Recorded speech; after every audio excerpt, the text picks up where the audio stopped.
Messieurs, dames, merci de nous faire confiance. Vous suivez Entre les lignes, votre émission qui est diffusée sur Congo Buzz Télévision.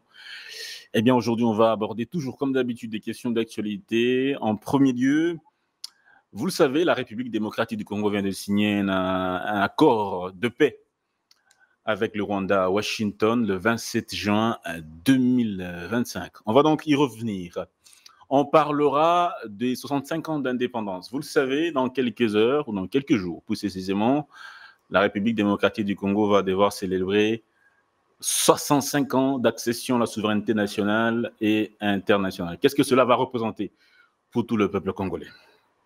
On parlera de corruption, détournement en RDC. Beaucoup d'affaires ont jasé la classe politique et sociale. On en parle toujours. Aujourd'hui, c'est toujours des questions d'actualité. Enfin, le pacte social Cinco-SCC, le chef de l'État a rencontré il y a tout juste une semaine ce groupe de religieux de la Cinco-SCC qui promeuvent justement le dialogue.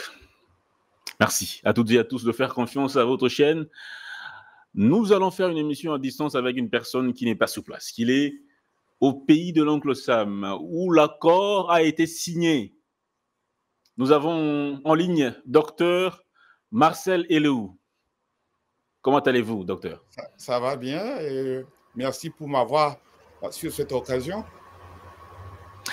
Vous êtes donc à Nashville, dans le Tennessee. Nashville, Tennessee, la ville de musique, la ville d'Elvis Presley. Franchement. Merci bien de nous faire à nouveau confiance. Docteur, vous qui êtes à l'étranger, aux États-Unis plus précisément, pays de l'oncle Sam, 27 juin, jour de l'accord RDC-Rwanda, accord de paix. Dites-nous, qu'est-ce que cela représente aujourd'hui pour la République démocratique du Congo? C'est le premier jour de l'indépendance de la République démocratique du Congo. Expliquez-vous. On ne peut pas avoir de l'indépendance sans avoir l'indépendance économique. Patrice Lumumba, je crois que vous avez des questions là-dessus. Patrice Lumumba est mort parce qu'il voulait avoir l'indépendance économique du Congo. Hier, avec l'accord de Rwanda et le Congo, avec le sponsor, les garanties des États-Unis, c'est le premier jour vraiment de l'indépendance de la République démocratique du Congo. Mais docteur, cet accord continue de cesser de susciter de la polémique. Beaucoup sont en train de critiquer aussi négativement. Prenons cette réaction de Donald Trump. Donald Trump dit qu'il a reçu à avoir les droits miniers en République démocratique du Congo. Qu'est-ce que cela représente pour vous? Il y a presque 100 ans passés, l'Arabie saoudite était dans le même état que le Congo. Il y avait beaucoup de pétrole, mais ils n'avaient pas de sécurité. Nous avons des minéraux. Pendant 65 ans, il y a des pays voisins qui volaient. Il y avait bradage par des voisins et des leaders du Congo. Et il y a même des enfants du pays qui faisaient des acrobaties avec d'autres pays ou d'autres dirigeants. Les Congolais n'ont pas profité de leur carrière minier jusqu'à présent. Alors, vous avez un superpower qui vous garantit la sécurité, la paix et l'investissement. Qu'est-ce que vous voulez encore dans la vie? Docteur Marcel, cet accord a deux volets. Le premier volet, c'est celui de respect de l'intégrité territoriale entre les deux États, la non-émission, ainsi que le respect de la souveraineté. Mais il y a aussi le deuxième volet, qui est celui des échanges à Doha. L'accord dit que le gouvernement congolais va devoir poursuivre des échanges à Doha avec la FCM 23. Votre réaction? Oui, question de FCM 23 à Doha, ça a été déjà réglé par l'accord là de Nairobi. si je comprends très bien. Si ces belligérants doivent être cantonnés et on va voir qui sont les vrais Congolais, où ils doivent regagner leur vie civile, s'il y a des gens qui sont qualifiés, ils vont rejoindre l'armée congolaise. Il n'y aura pas de mal là. Mais ce sera un cas par cas. Ce n'est pas un groupe de gens comme ça a été dans le passé, où il y avait des infiltrés, il n'y aura pas de brassage et mixage. Alors, je ne vois pas de mal à ce qu'on continue le dialogue avec M23 FCC. Les criminels seront appréhendés. Les civils qui sont là et qui voudraient regagner leur vie de citoyens, ils seront là. D'autres qui voudront être dans l'armée, s'ils sont qualifiés, ils seront là. Donc, je ne vois pas de problème là-dessus. Quel est votre avis par rapport à la réaction du docteur Denis Mukwege, qui critique négativement cet accord? Pour lui, le Rwanda n'a pas été condamné pour les crimes commis en République démocratique du Congo. Il fallait que le Rwanda soit reconnu comme étant pays agresseur, ce qui n'est pas le cas dans cet accord. Quand il y a une guerre de 30 ans, il y a ce qu'on appelle en anglais give and take. Il y a quelque chose que vous devez donner, il y a quelque chose que vous allez prendre. Je comprends que le docteur Mukwege, c'était un opposant politique. Évidemment, un intellectuel, c'est un opposant politique. Il a le droit de critiquer tout ce qu'il veut. Mais moi, je crois que l'accord qu'on a eu, le Congo a beaucoup, le Congo a presque tout gagné sur ces accords. Donc, je ne vois pas, répète encore la question, je ne comprends pas le problème pour Dr Mukwege. Alors, docteur Marcel, il y a également cet aspect, le fait que ce n'est pas la première fois que l'ARD signe un accord avec le Rwanda. On a signé beaucoup d'accords dans le passé qui n'ont jamais été respectés. Qu'est-ce qui garantit que cette fois-ci, ça sera respecté? Puisque les États-Unis sont là, ces accords sont garantis par les États-Unis. C'est la première puissance du monde. On ne joue pas avec les États-Unis. C'est tout. Les États-Unis garantissent cet accord. Les États-Unis, à la Maison-Blanche, le président Trump a mis tout le prestige des États-Unis pour garantir cet accord. Personne ne joue avec ça.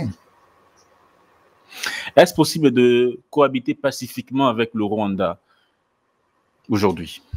Je crois que Madame ministre d'État l'a bien défini. Il doit avoir des mesures des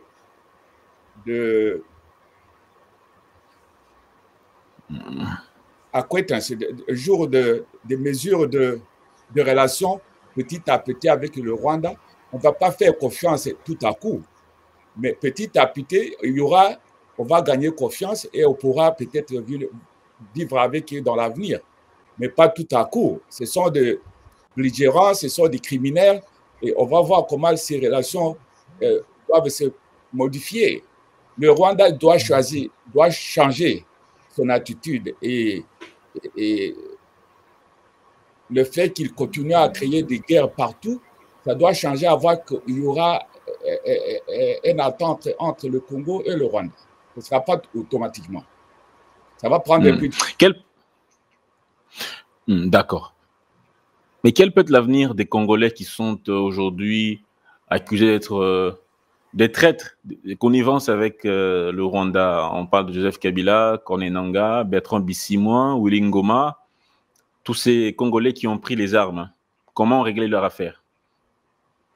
Si vous êtes un Congolais et que vous avez rejoint l'insurrection, il y a la loi pénale qui existe. Tous ces gens-là doivent être jugés selon la justice congolaise. Et s'ils ont commis des crimes contre l'humanité, ils doivent être renvoyés à ces pays. Est-ce qu'il ne faudrait pas peut-être les amnistier pour favoriser la cohésion nationale? Alors, comment est-ce que vous allez amnistier nos 10 000 morts à Goma?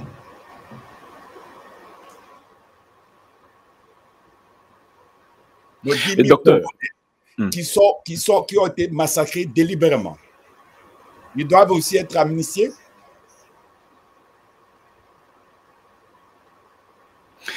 Mais quel est Aujourd'hui, oui, oui. Allez-y, allez-y, allez-y. Ils doivent subir la punition selon la loi du pays. Ils sont des criminels, ils ont incité une insurgence contre le gouvernement établi, bien élu. Ils doivent subir la conséquence selon la loi du pays. Il n'y a pas d'amnistie. Parlons justement. Justement, parlons justement. Écoutez, l'amnistie par le président Tshisekedi contre ces criminels, ce serait trahir la nation. Parlons justement de la personne de Joseph Kabila, qui était à Goma, qui a consulté, aujourd'hui à Bukavu, en train de consulter également. Est-ce qu'on devra aujourd'hui nécessairement prendre des mesures les plus fortes contre l'ancien président de la République au regard de son fonction qu'il a occupée, hein, ancien président pendant 18 ans? Absolument.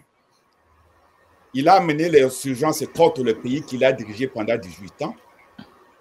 Il a été à la hauteur des massacres de Goma et de Bukavu.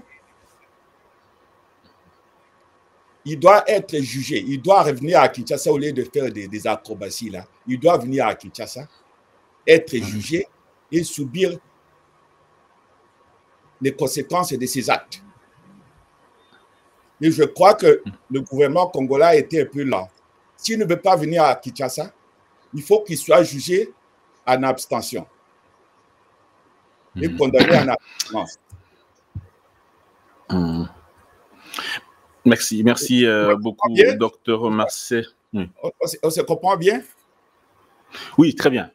Ok. Il doit être jugé et s'il ne veut pas venir, il sera condamné par accoutumance et sera poursuivi partout où il doit aller. Il n'y a personne, il n'y a aucun Congolais qui a commis des crimes au Congo plus que Joseph Kabila. Quand j'ai quitté aux années 70, il n'y avait pas de fosse commune au Congo. Il a été amené, on lui a donné plus ou moins les garanties de vivre au Congo librement pour les crimes qu'il a commis pendant qu'il était président de la République.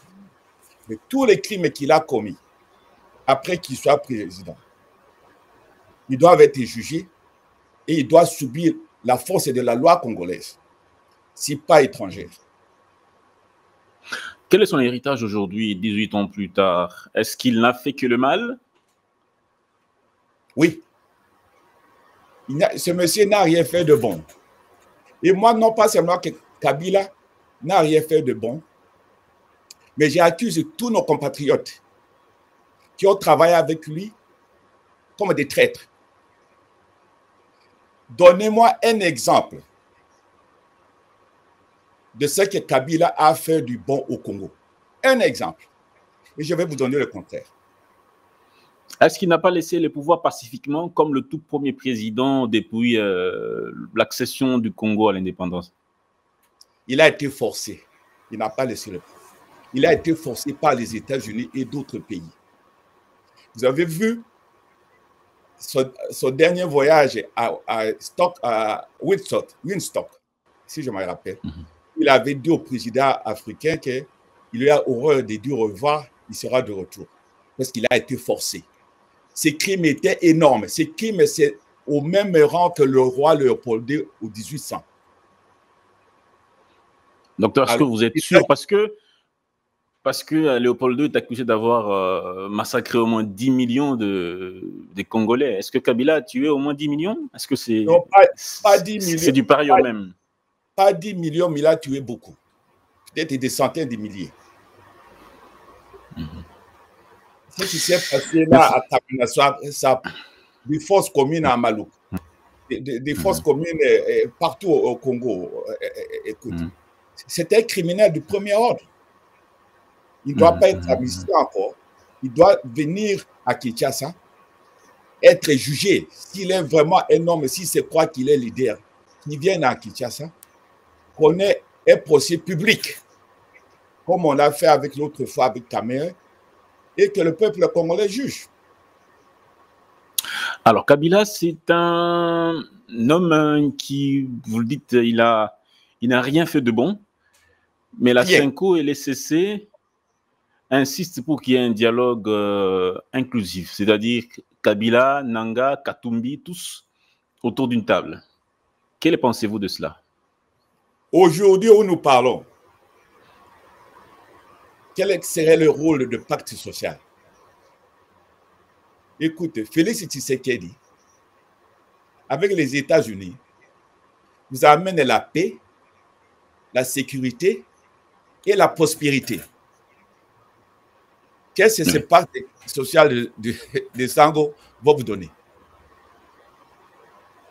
Félix vous amène la paix, la sécurité et la prospérité avec cet accord d'hier. Qu'est-ce que les religieux vous amènent? Et pour moi, c'était de la ruse.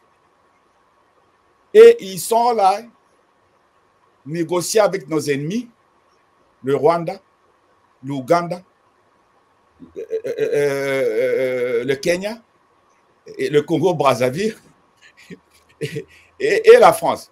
Ce sont des pays qui ne veulent pas que nous nous mettions debout. Et c'est là où ils étaient pour vouloir avoir l'accord, le pacte social. C'est de la ruse. Je suis d'accord avec le ministre Bemba. C'était de la ruse. Ils voulaient faire sauter Félix Tshisekedi. Il n'y avait pas autre chose. Ils ont mis leurs intérêts au détriment de l'intérêt du peuple congolais. Mais on se souvient que l'Église catholique a beaucoup milité aux côtés de l'UDPS quand elle était dans l'opposition. Hein.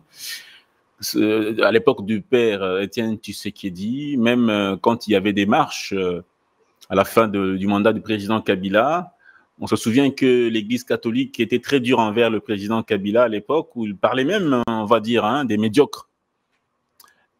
Est-ce qu'aujourd'hui, cet amour entre l'UDPS et l'Église catholique n'existe plus? La politique est dynamique. L'Église catholique, sous Maloula, sous Ucho, le cardinal Echu, sous Mosengo, sous Tomon, sous l'archevêque Itoumi, n'est pas la même Église catholique sous Ambongo et sous Chole. Ils ont d'autres agendas qui ne représentent pas les valeurs de l'Église catholique ni l'aspiration du peuple congolais. Donc, mais pourquoi? Pourquoi changerait-il? Pourquoi le ferait-il? Mais écoutez, je vous dis que ce pacte social, c'était de la ruse. On peut rien. Est-ce que vous croyez aujourd'hui que nous devons avoir le pacte social aujourd'hui? Après l'accord de Washington, est-ce que vous croyez vraiment qu'il y a un rôle pour le pacte social au Congo aujourd'hui, des catholiques? Qu'est-ce que ça va amener? La paix? On a la paix que les États-Unis. La sécurité? On a la sécurité avec les États-Unis. La prospérité? L'Église catholique n'est pas capable de donner la prospérité au peuple congolais. Alors, quel est le rôle du pacte social? Aujourd'hui, nous parlons le 28 juin 2025. C'était une erreur de le recevoir par le chef de l'État? Non, mais il faut comprendre que Félix Tshisekedi, c'était un politicien consommé. Il les a reçus au moment où il savait qu'il n'avait rien à offrir. Il a déjà sécurisé le deal avec les États-Unis. Quel est le rôle du pacte social aujourd'hui? C'est ridicule même de parler de pacte social aujourd'hui. Qu'est-ce qu'ils vont discuter avec le président Tshisekedi et le gouvernement congolais? Qu'est-ce qu'ils vont offrir? Le pacte social. Le président a toutes les cartes.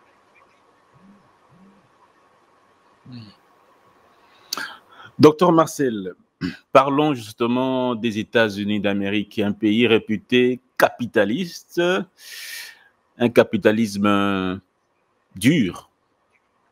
Est-ce que cela ne devrait pas effrayer les Congolais que nous soyons en train de dealer avec un État capitaliste comme les États-Unis?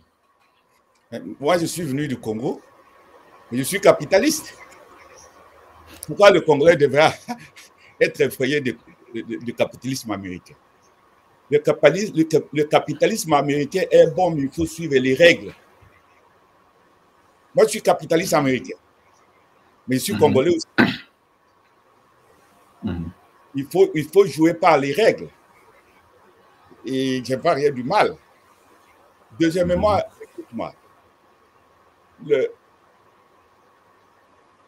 la corruption au Congo est au niveau scandaleux. Scandaleuse. Je crois que c'est beau aussi d'amener le secteur privé à développer l'économie congolaise plutôt que laisser tout aux mains des gouvernements. Ça, c'est le capitalisme. Où est le mal à ça? Merci, docteur Marcel Elou. Je vais vous donner un autre exemple. Je suis médecin. J'ai mon cabinet privé que j'ai développé de mes connaissances et du travail. J'ai des employés, j'ai un cabinet, j'achète des équipements pour mon cabinet et je fais des profits au moment nécessaire, mais d'une façon régularisée. Où est le mal? Et c'est cette politique que tout le Congolais devrait adopter. Ce n'est pas toujours de dépendre du gouvernement. Ce n'est pas tout le monde qui doit avoir les mains tendues pour le gros gâteau du cardinal à Bongo. Le gouvernement ne peut pas faire tout. Votre avis sur le pacte, je veux dire, le camp de la patrie, de Martin Fayulu? Martin Fayulu, c'est ce que j'appelle un politicien qui n'a jamais eu l'occasion, qui n'a pas raté. Alors, il veut s'initier maintenant, s'insérer dans la politique congolaise. Ce sont des slogans qui ne valent absolument rien. Absolument rien. Alors, docteur Marcel, vous parlez de corruption. C'est peut-être un peu dur, mais c'est la réalité. Écoutez, qu'est-ce que ça veut dire? Est-ce qu'il y a quelqu'un qui peut m'expliquer? Ah, tout le monde est congolais. Tout le monde ne veut pas la balkanisation. Donc maintenant, vous faites partie de Martin Fayulu? Ce sont des choses qui ne vont pas avancer le pays. C'est ridicule pour moi. Quel est votre avis par rapport à la gestion des finances publiques en République démocratique du Congo? On a accusé le ministre Mutamba de tentative de détournement. Le ministre Nicolas Kazadi qui a même dit publiquement que l'argent des projets est consommé avant même que les projets ne soient lancés. Il y a d'autres ministres un peu avant qui ont été accusés également de détournement, de corruption, à faire 100 jours, à faire forage, lampadaire. Quel est votre avis par rapport à ça? C'est vraiment triste. C'est vraiment triste pour le peuple congolais et pour le Congo. Le Congo ne pourra jamais avancer tant qu'il n'a pas éradiqué la corruption. Tant que la justice n'est pas ouverte, alors je n'ai pas la bague magique pour dire au président Tshisekedi ce qu'il doit faire. Mais j'ai quelques idées qui peuvent aider la République du Congo, de la République démocratique du Congo. Il faut, la tolérance est zéro sur la corruption des biens publics. Il faut punir les gens qui sont coupables au niveau le plus élevé dans la loi du pays. Ça m'embête. Comment, je n'ai rien contre la personne de M. Matata, mais comment quelqu'un peut être condamné à la Cour suprême et disparaître du pays? C'est ridicule. Le procès des 100 jours de Kamere a été vu presque par tous les Congolais. Il a été jugé coupable.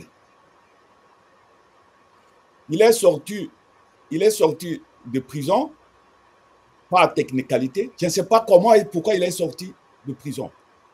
Où sont partis les 57 millions de dollars qui sont partis? Ça ne donne pas confiance au peuple congolais quand il y a des vols de ce genre au niveau le plus élevé du gouvernement.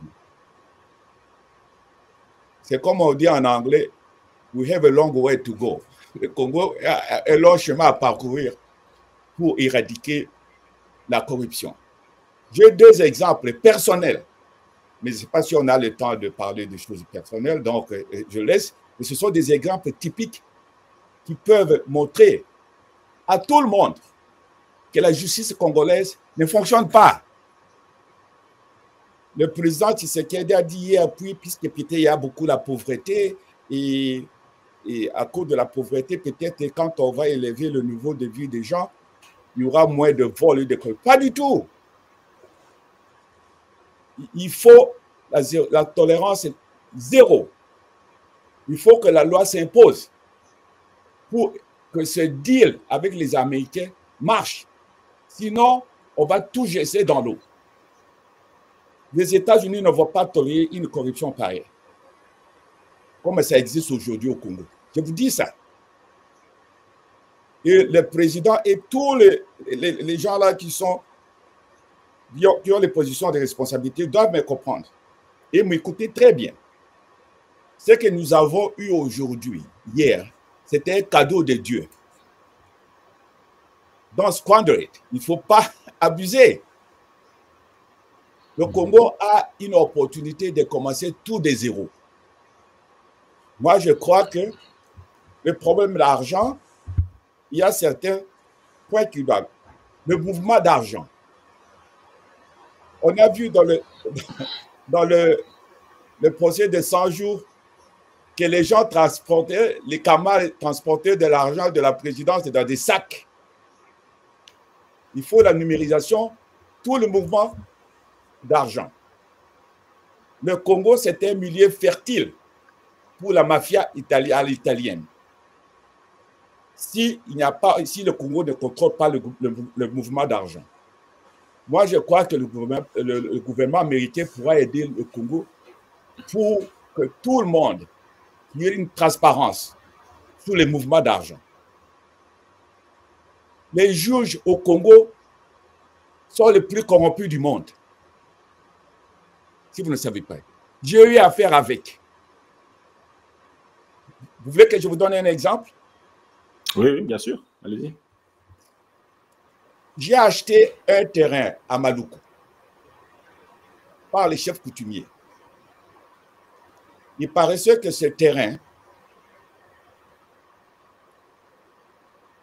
dans l'époque de Kabila, de Mobutu, il y avait un investisseur qu'on a donné pour développer ce terrain au crédit agricole pour 10 ans. Comme il n'a pas développé, on a remis le terrain au chef coutumier. Je suis parti, j'ai acheté le terrain au chef coutumier. Il a les documents que le terrain lui appartenait. J'en ai. Le business congolais est parti forger des documents et aller à la cassation. Et la cassation lui a dit non, ce terrain appartenait au chef coutumier. Il ne voulait pas céder. Alors, je l'ai amené pendant les 2 années passées au tribunal de Kikole, là où il a été condamné.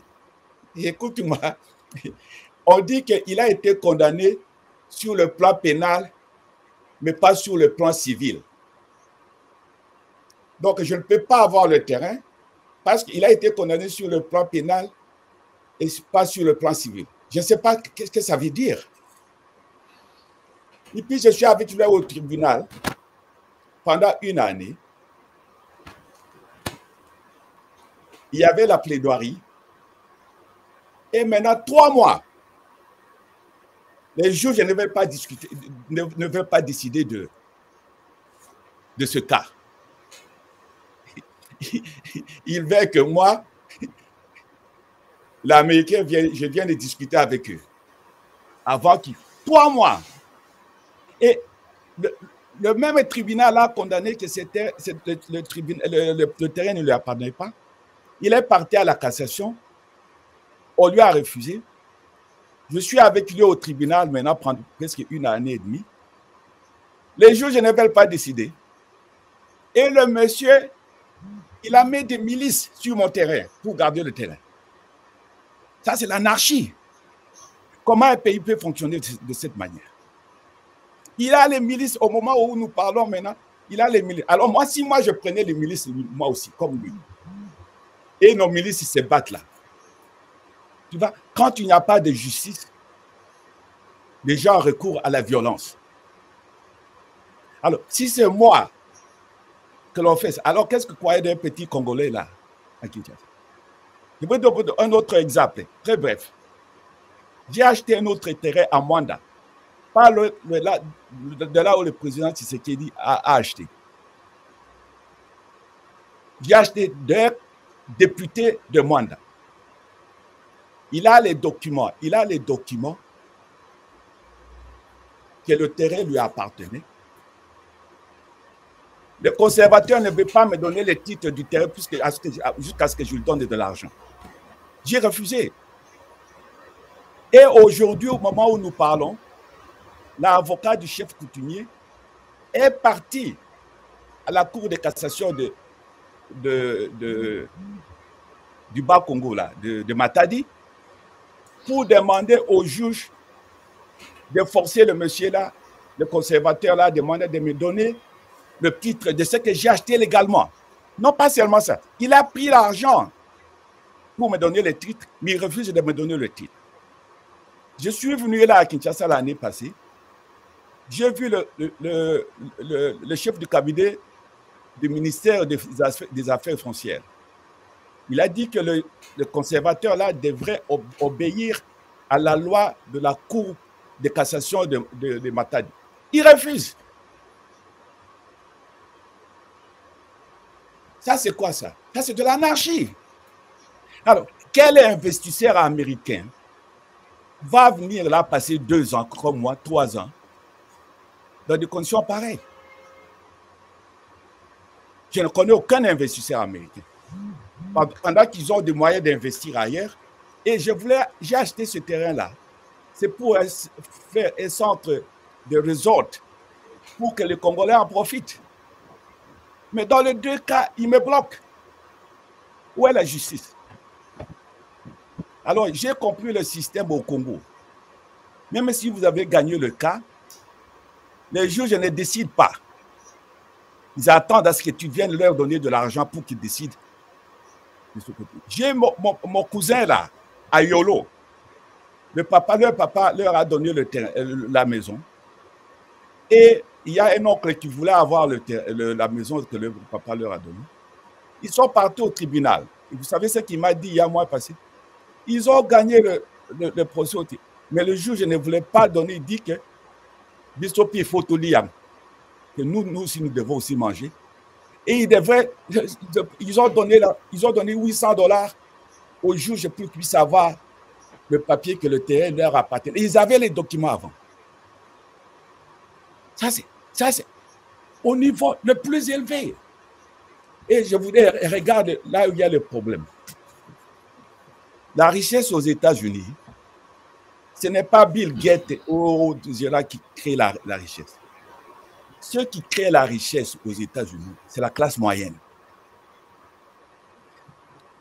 Imaginez-vous que 1 million de Congolais viennent acheter des terrains à Maluku et construisent. Combien d'argent le pays va avoir?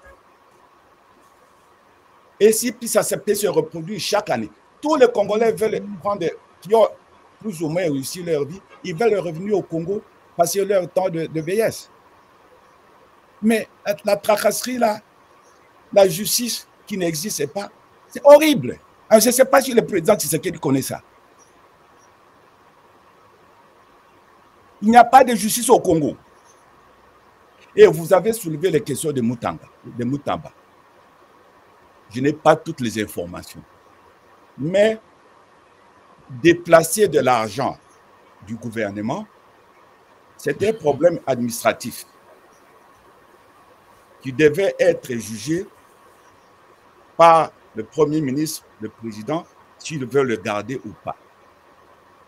Mais que le ministre de Justice soit poursuivi par le procureur général, qu'il accuse d'avoir déplacé de l'argent, presque $1 million. Nous voulons amener de l'argent au Congo. Le procureur de la République va acheter des immeubles en Belgique. C'est quoi ça? Vous avez des preuves? Vous avez des preuves? Il a dit qu'il a, oui, justement, acheté légalement, bien sûr. Voilà, il a acheté légalement. Mais écoute-moi, pour un compatriote qui a gagné toute sa vie du pays, il aurait dû investir cet argent au pays. Moi, je vais venir investir au pays. J'ai gagné tout mon argent ici aux États-Unis. Il a beaucoup plus de responsabilités que moi. Pourquoi aller acheter des appartements à Bruxelles? Écoute-moi autre chose. J'ai vécu en Belgique.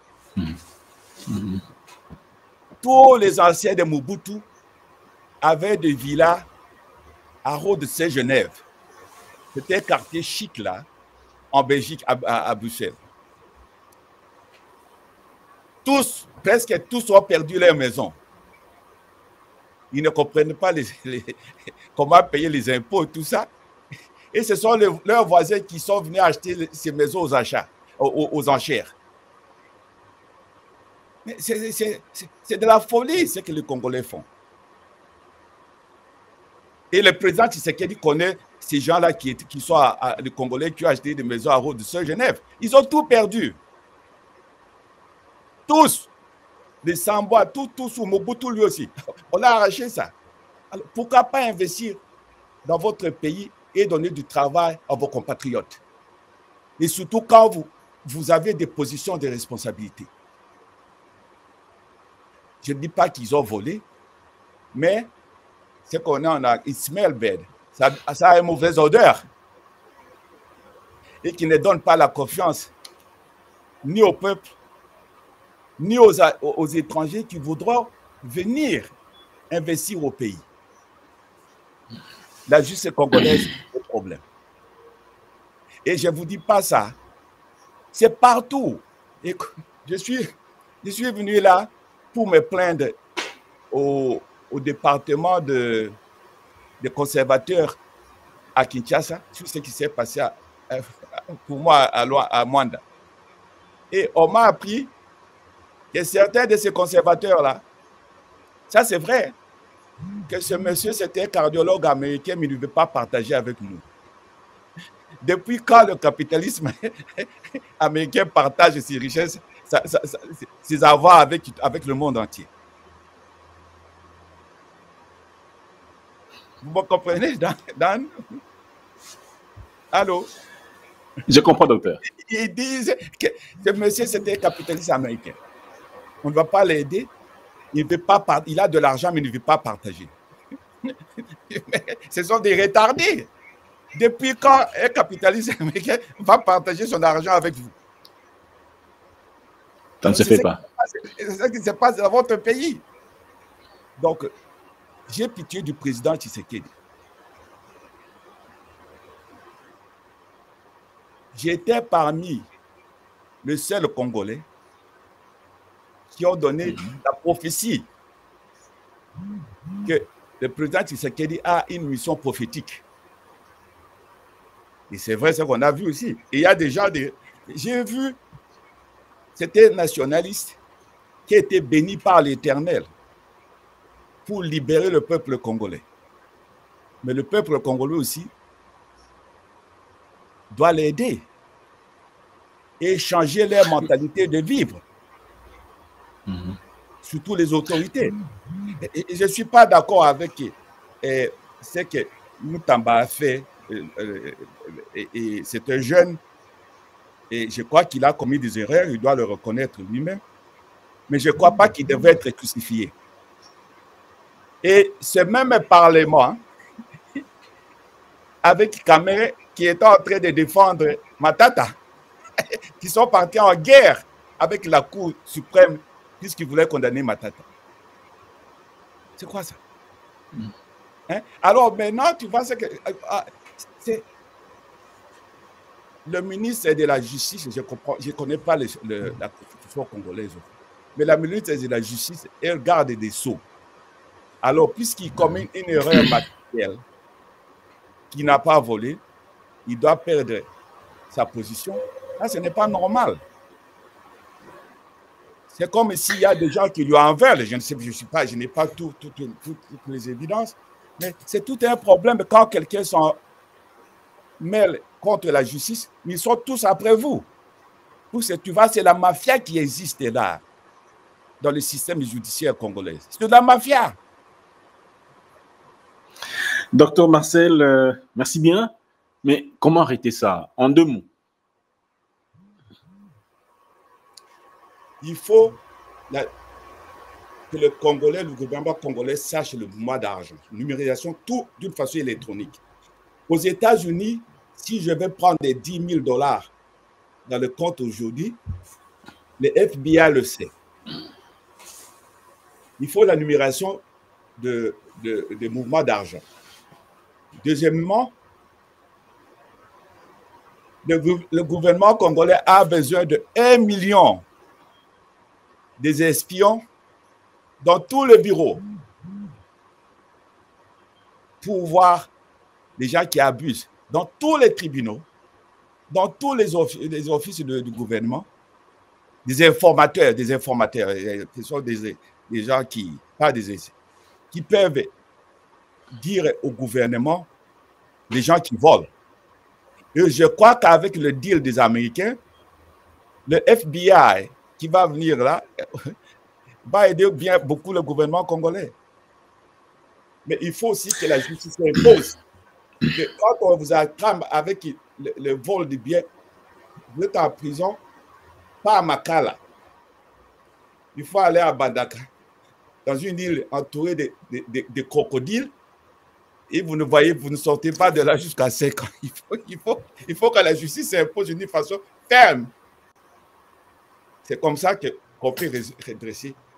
On ne peut pas commettre des crimes, voler des millions d'argent et rester à Makala et avoir un bon repas de votre femme pendant 1 mois ou 1 année et prendre cet argent et corrompre ses juges pour sortir par erreur technique. Ça c'est revolving door. On tourne en cercle. C'est ça le problème du Congo. Cercle vicieux. Ça paraît comme étant un cercle vicieux, docteur. Voilà. Alors, le président Tshisekedi lui-même ne peut pas. Même pas le ministre Moutamba. On doit avoir un groupe de gens. C'est comme dans l'armée. C'est comme les gens qui sont dans l'armée. Il faut apprendre le groupe de ces jeunes avocats, les recycler, bien les payer et les envoyer dans tous les pays. Je peux donner beaucoup d'exemples comme ça, même jusqu'à l'Ojala.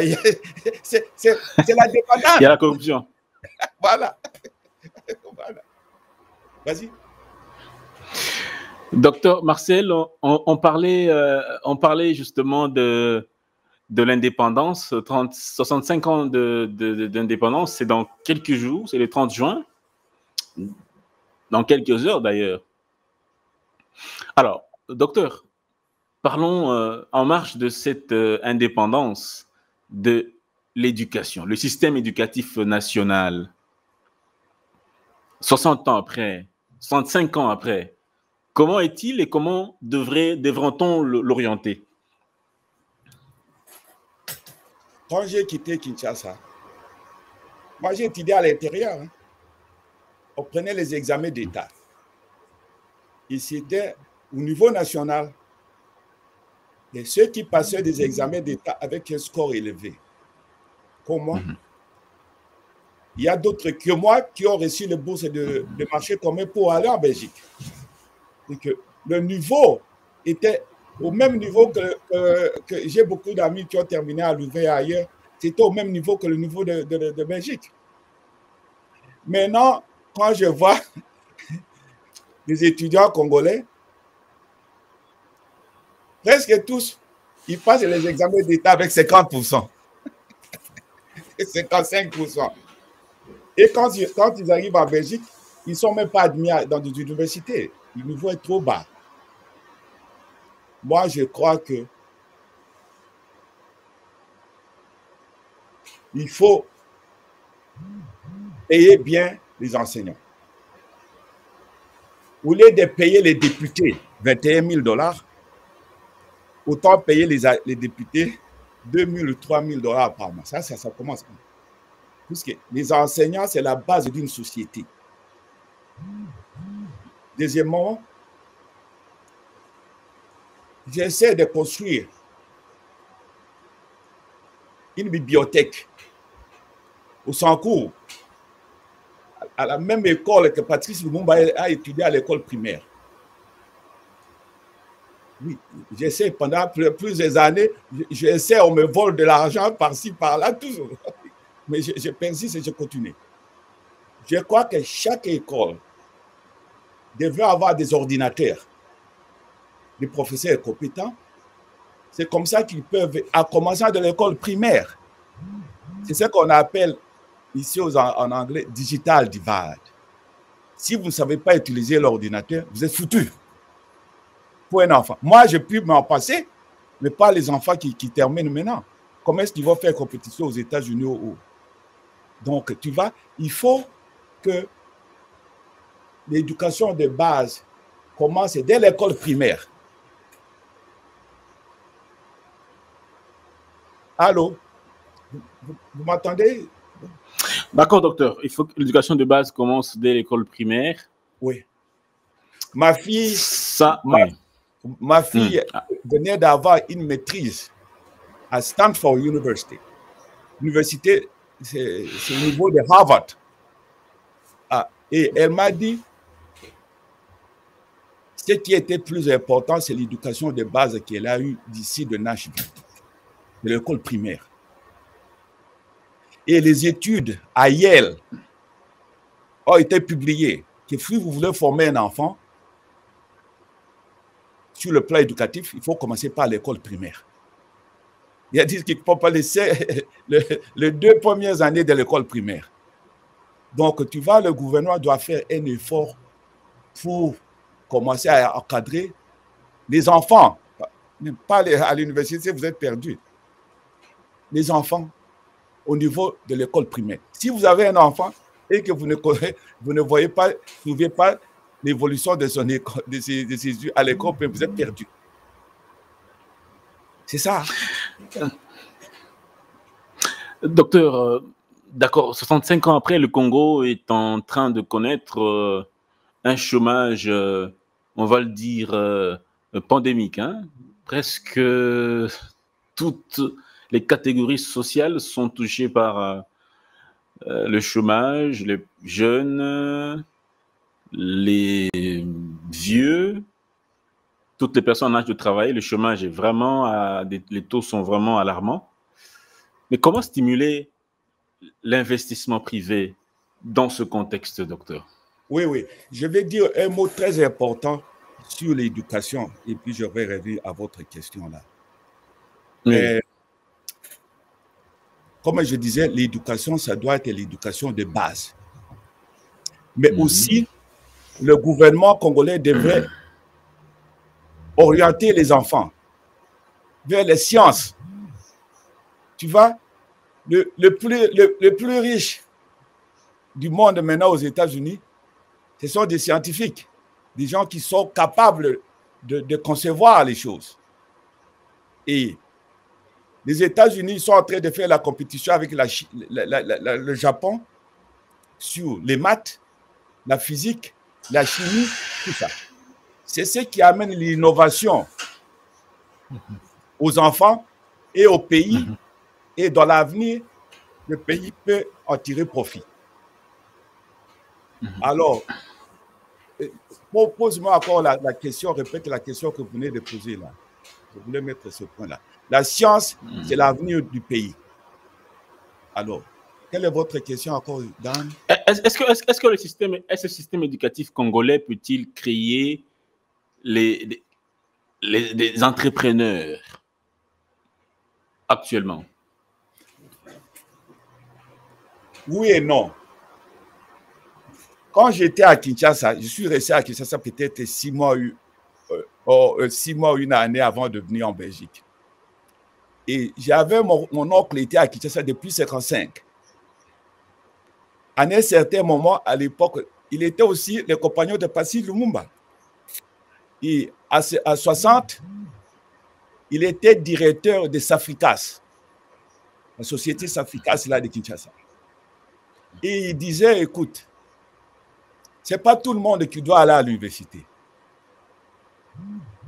Faites les métiers. Et il avait raison.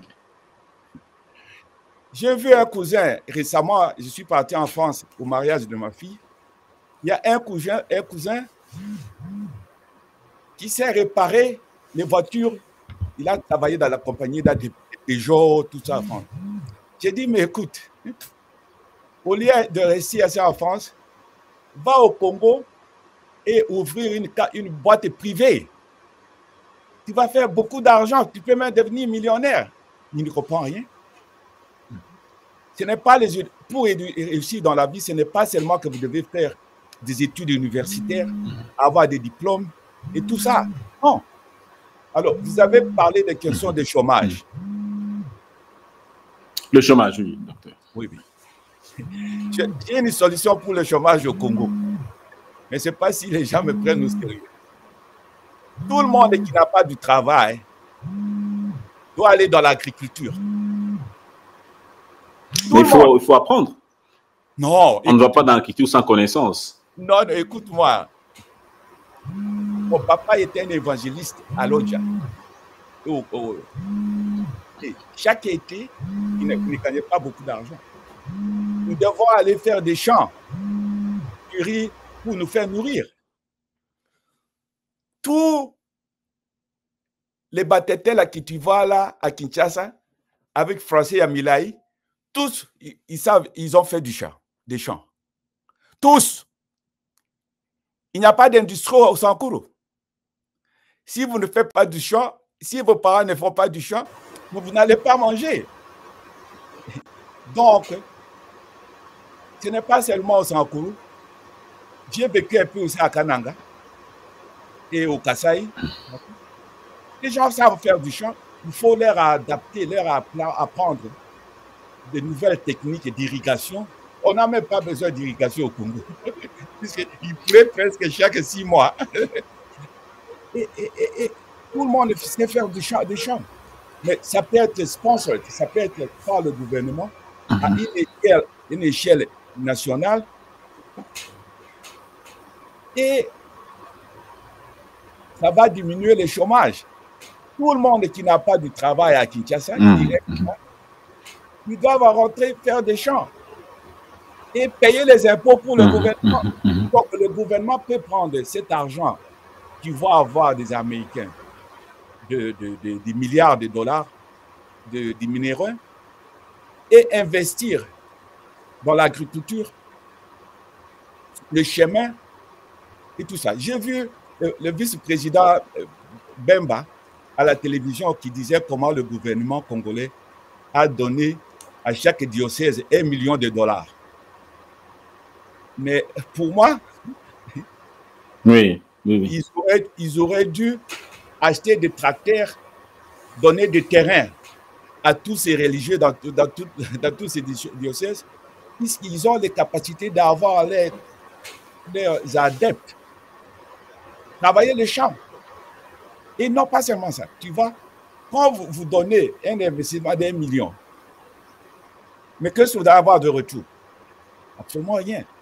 Mais si vous leur donnez 1 million de tracteurs, vous faites un pacte. Ça, c'est le pacte social que les religieux auraient dû choisir.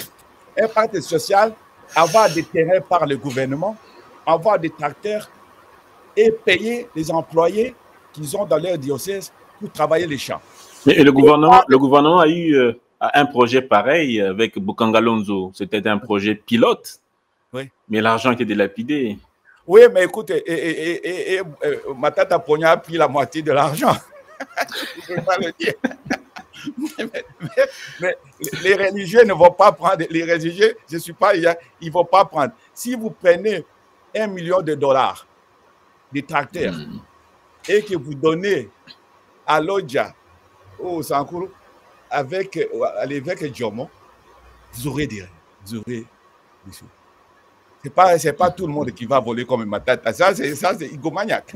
C'est pas tout le monde qui va voler. Donc, ce projet-là peut engager beaucoup de gens. Il y a pour le chômage. Tous les Congolais qui n'ont pas du travail, j'ai du travail pour eux. 1, joindre l'armée et la sécurité du pays. 2, aller dans des infrastructures qui vont venir maintenant. Et 3, l'agriculture. Vous allez consommer presque plus de la moitié de la population congolaise dans toutes les régions. Et ça va produire à manger que le Congo peut vendre à Chine et ailleurs. Vous savez, on m'a dit que presque le tiers de Chine, ils reçoivent des produits alimentaires, des dairy du Brésil. Le Congo a le même terre que le Brésil. Ils peuvent produire autant que le Brésil. Et non pas seulement ça, nourrir toute l'Afrique centrale et toute l'Afrique. On ne peut pas se contenter, tout le monde ne doit pas se contenter de minéraux. On doit prendre cet argent des minéraux, investir dans l'infrastructure, dans l'agriculture. C'est là où tout le monde va trouver du travail et tout le monde pourra se retrouver. Et un petit mot, vous aurez moins de congestion, d'exode rural et moins de chômeurs à Kinshasa.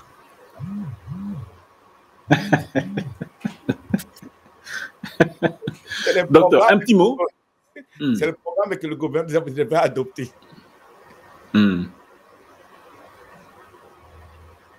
Alors, je vous écoute. Je vous écoute. Voilà, un petit mot sur le système de santé. Un petit mot. On est en train de terminer. Hein? Oui. Le système de santé de la RDC. Comment l'optimiser pour que les Congolais soient... La santé coûte trop cher. Les Congolais sont en bonne santé. Oui, il faut beaucoup d'argent. Mais aussi, le Congo doit aussi former pas seulement des avocats, mais des médecins consciencieux qui valorisent la vie d'un être humain. Ça, c'est les notions de base. Et le gouvernement doit essayer de payer mieux les médecins. Mais aussi, l'ordre des médecins doit aussi jouer son rôle de superviser tous les médecins et chasser les médecins qui ne respectent pas l'éthique du pays.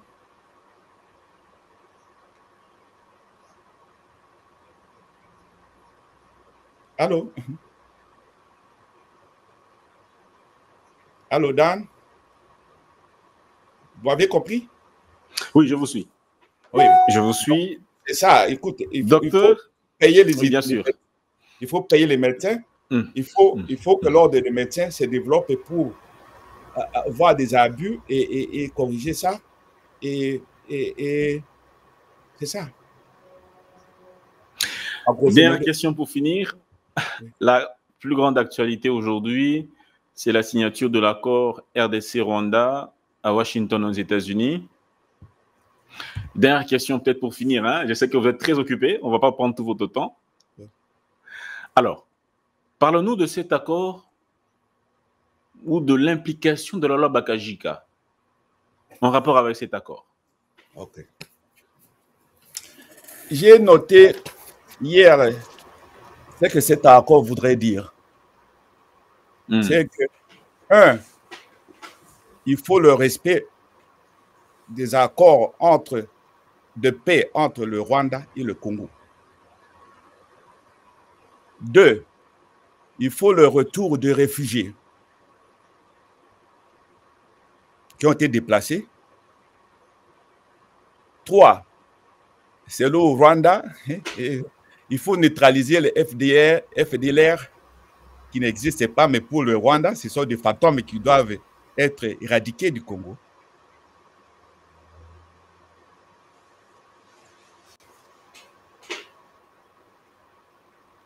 Et il faut des mesures de défense pour protéger les deux pays. Je crois, en grosso modo, c'est ça. Alors,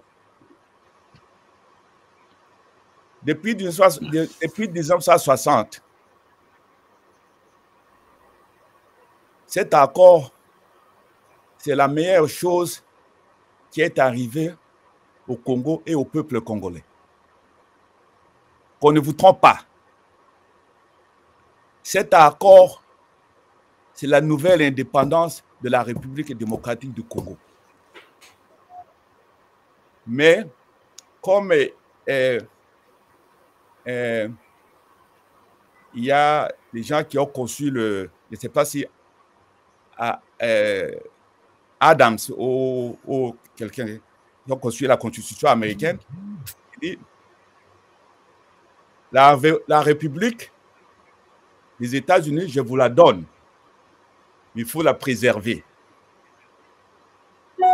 Il n'y a rien de mieux qui est arrivé depuis 65 ans que cet accord que vous avez entre vous.